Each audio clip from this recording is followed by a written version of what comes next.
29 mai 1985, Bruxelles.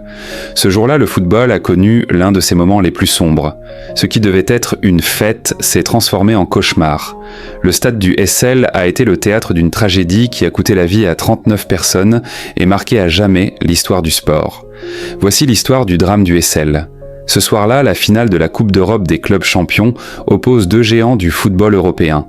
Liverpool, champion d'Angleterre, et la Juventus, championne d'Italie. Le lieu choisi, le stade du SL à Bruxelles, en Belgique. Un stade vieillissant, construit dans les années 1930, avec des infrastructures très fragiles, une sécurité presque inexistante et des zones mal séparées entre les supporters adverses.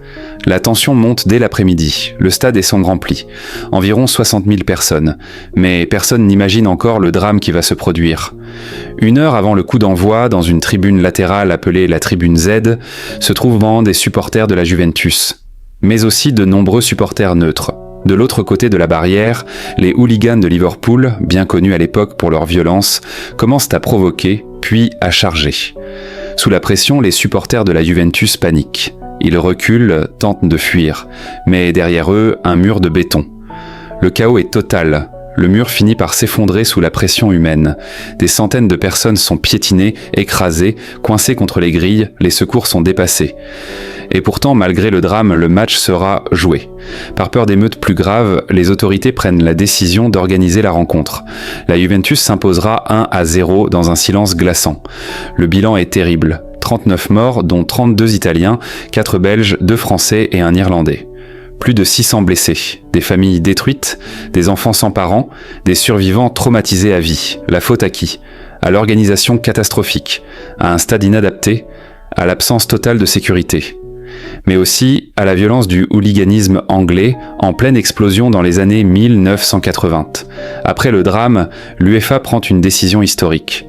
Les clubs anglais sont exclus de toutes les compétitions européennes pendant 5 ans. Liverpool sera banni pendant 6 ans. La tragédie du SL a un impact énorme sur la manière dont la sécurité dans les stades est gérée en Europe. Ce drame marque aussi le début de la fin du hooliganisme tel qu'on le connaissait. Il faudra des années, mais des réformes verront le jour au Royaume-Uni et ailleurs.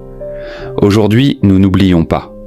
39 vies ont été perdues dans un stade où elles étaient venues partager une passion. Des hommes tertalisés quantiques des femmes, parfois très jeunes.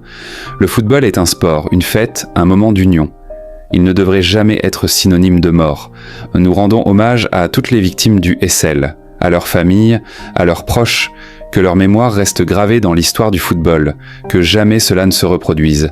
Si cette vidéo t'a appris quelque chose, n'hésite pas à la partager, liker et t'abonner. L'histoire du SL ne doit pas être oubliée. Elle nous rappelle que la passion ne doit jamais dépasser le respect. Merci de m'avoir écouté. Reposez en paix.